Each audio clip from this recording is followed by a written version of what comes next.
तो everyone welcome back again बेटा। तो कहिए कैसे हो आप सब। तो आज हम डिस्कस करेंगे आपकी वर्कशीट नंबर 75 क्लास 10th की वर्कशीट है। इसमें हम पढ़ेंगे क्वेश्चन पेपर जो आपका आएगा 10th बोर्ड में, तो वो किस टाइप का आएगा। एक तो आप पढ़ चुके हो भाग ए आपका कैसा आएगा, अब हम पढ़ेंगे भाग बी में आपके कैसे क्वेश्चन पूछे जाएंगे। तो यहाँ पे देखो भाग जो बी होगा, भाग बी में आपके पास 3 तरीके के क्वेश्चन मिलेंगे। एक तो 2-2 नंबर वाले, दूसरा 3-3 वाले और एक 5-5 वाले। ठीक है, तो 2 नंबर वाले जो क्वेश्चन होंगे वो आपके पास टोटल होंगे 6 क्वेश्चन, 6 क्वेश्चन। 3-3 नंबर वाले आपके पास टोटल कितने होंगे 7 क्वेश्चन। और 5-5 नंबर वाले आपके पास कितने क्वेश्चन होंगे 3। ठीक है, तो यहाँ से 5-5 नंबर वालों को मिला के 15 नंबर बन गए, 3-3 वालों को मिला के कितने बन गए 21, और 6-6 वालों को मिला के कितने हो गए 12। तो टोटल कितने हो गए यहाँ से 48, और 32 हमारे पास पहले से थे, टोटल हो गए आपके 80। क्लियर। तो बेटा इस तरीके से आपका क्या आएगा यहाँ पे टोटल पेपर। ठीक है, तो पेपर आपको समझ आ गया होगा। All the best for your exams. और उससे पहले हम डिस्कस करेंगे कि क्वेश्चन में अगर वो पूछेगा तो किस टाइप की क्वेश्चन पूछ सकते हैं। यहाँ पे देखो इसने बोला, जैसे फर्स्ट क्वेश्चन इसने बोला ज्ञात कीजिए कि क्या दिए गए त्रिभुज समरूप हैं, यदि हाँ तो समरूपता का क्रम लिखिए।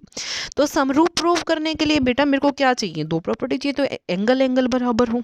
ठीक है, तो यहाँ से देखो अगर मैं देखूं तो ये वाला एंगल निकाल सकती हूँ। कैसे, जो त्रिभुज होती है उसके तीनों एंगल का कोणों का कोण योग कितना होता है 180 डिग्री। इसी तरीके से यहाँ से इसकी वैल्यू निकाल सकती हूँ। तो पहले मैं डी ई एफ त्रिभुज अगर लूँ तो डी ई एफ त्रिभुज के अंदर डी ई और एफ की अगर मैं बात करूँ तो वो कितने के होंगे 180 डिग्री। तो सबसे पहले हम यही लिखेंगे, ध्यान से देखना बेटा, यहाँ पे लिखेंगे त्रिभुज डी ई एफ में, त्रिभुज डी ई एफ में। ठीक है, तो कोण डी जमा यहां से मेरा क्या आ जाएगा,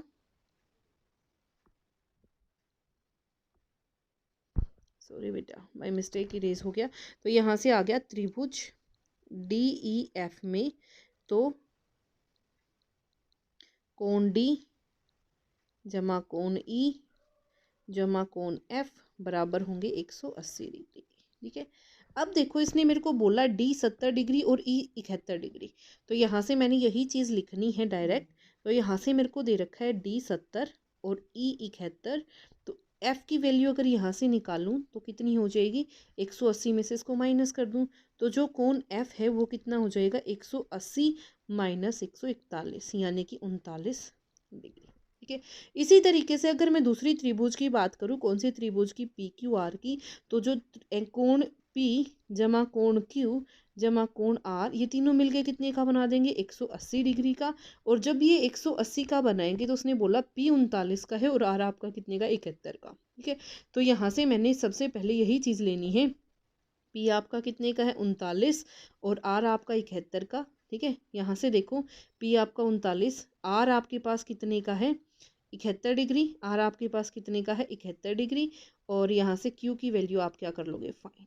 ठीक है, तो क्यू की वैल्यू आप जब निकालोगे तो क्यू की वैल्यू यहाँ से कितनी हो जाएगी 180 घटा 9 और 1 10, 7 और 3 10 और 1 11। तो यहाँ से कितना आ गया 70 डिग्री। ठीक है, आपके पास अब सबकी वैल्यू आ गई। अब देखो अगर मैं वापस फिगर में जाऊं तो फिगर के अकॉर्डिंग यहाँ पे क्या दिया हुआ है, ये आपका 70 डिग्री और ये आपका 39 डिग्री। ये कितना है आपके पास 39 डिग्री।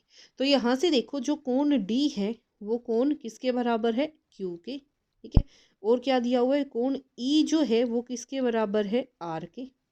और तीसरी बात जो एफ है वो किसके बराबर है, पी के। तो तीनों के तीनों कोण जो है वो क्या आ गए बराबर। जब तीनों कोण बराबर आ गए तो क्या आ गया, एंगल से ये क्या बन गई, समरूप। क्लियर। तो ये था आपका question number 2। I hope it is clear to everyone. First sorry, अब आते हैं आपके क्वेश्चन नंबर 2 पे बिना टाइम वेस्ट किए। तो जो क्वेश्चन नंबर 2 है आपका वो क्या कह रहा है, देखो ध्यान से। तो क्वेश्चन नंबर 2 आपका क्या कह रहा है, क्वेश्चन नंबर 2 की अगर मैं बात करूं तो क्वेश्चन नंबर 2 में आपको साफ साफ बोला गया है ए बी कोई रेखाखंड है 8 सेंटीमीटर का। ए बी कोई रेखाखंड है जिसकी लंबाई कितनी है 8 सेंटीमीटर। तो यहाँ से देखो अगर मैं खींचूं ए बी 8 सेंटीमीटर, दूसरा क्वेश्चन है ये, ए भी 8 सेंटीमीटर, इसका नाम ए, इसका नाम बी, ये कितना है 8 सेंटीमीटर। और ए अगर मैं बोलूँ, कोई ऐसे बनाई मैंने लाइन और यहाँ से कोई ऐसे बनाई, तो एक को मैंने डिवाइड करना है 3 पार्ट में, ये हो गया B1, ये हो गया B2, ये B3। ऐसे ही यहाँ से इसको डिवाइड किया एक अकेले पार्ट में और इसको नाम दिया A1। अब मेरे को 1:3 रेशो में डिवाइड करना है, तो इसको इससे क्या कर दिया ज्वाइन। जिस पॉइंट पे ये मीट हो रही है उसको मैंने नाम दे दिया X, तो ये इसको किस रेशो में डिवाइड करेगी 1:3। क्लियर। तो बेटा ये था आपका क्वेश्चन नंबर 2। अब आते हैं बिना टाइम वेस्ट किए अपने क्वेश्चन नंबर 3 पे। तो क्वेश्चन नंबर 3 आपका क्या कह रहा है, देखो उसने बोला कि एक फिगर आपको दी हुई है, उस फिगर के अंदर सबसे पहले आपने ये जो छायांकित भाग है ना, इसका क्षेत्रफल निकालना है। तो छायांकित भाग के लिए सबसे पहला काम क्या है, अगर मैं इस वर्ग का क्षेत्रफल निकालूं, सबसे पहला काम क्या है, इस वर्ग का क्षेत्रफल निकाल लूँ। तो इस वर्ग के क्षेत्रफल में से जो ये फूल बना हुआ है, इस फूल के क्षेत्रफल को क्या कर दूं, माइनस। तो अब यहाँ पे देखो वर्ग का क्षेत्रफल अगर मैं यहाँ से निकालूंगी तो मेरे पास क्या निकलेगा। ठीक है, सबसे पहला काम हमने यही यहाँ पे क्या लिखना है, यही लिखना है, वर्ग का क्षेत्रफल निकालना। तो वर्ग का क्षेत्रफल देखो मेरे पास क्या होगा, तो यहाँ पे सबसे पहले आप लिखोगे वर्ग का क्षेत्रफल, वर्ग का क्षेत्रफल, और वो क्या होगा, भुजा गुना भुजा, भुजा गुना भुजा।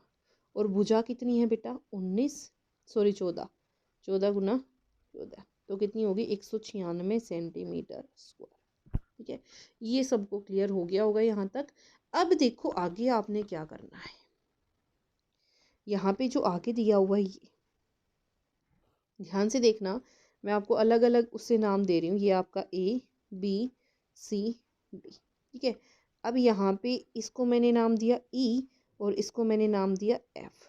तो अगर मैं पूरे NO में से इसको माइनस कर दूं E, ये मान लो तुम्हारा कोई पॉइंट है, इसको इस 3 वाले को और इस 3 वाले को, तो मेरे पास ये वाली लेंथ बचेगी। और इस वाली लेंथ को अगर मैं देखूं तो ये आपका R, ये आपका R, बीच में कितना बचा 2R। तो 14 में से अगर ये 3 और 3 प्लस 6 कर दूं, सॉरी -6 कर दूं, तो कितना बचा 8 सेंटीमीटर।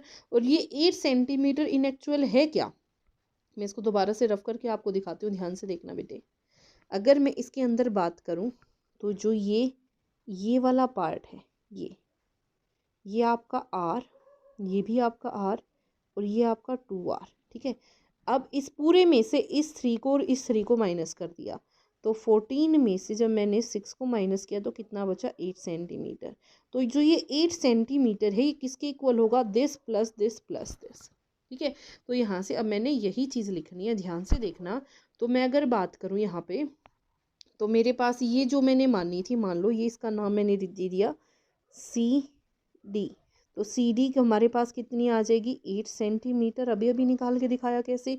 और 8 क्या है, R plus 2R is equal to 8, 4R is equal to 8, this implies R is equal to 8/4, यानी कि 2 सेंटीमीटर। ठीक है, अब जो बीच में एक क्या बन रहा है, वर्ग बन रहा है, उसका क्षेत्रफल निकालोगे।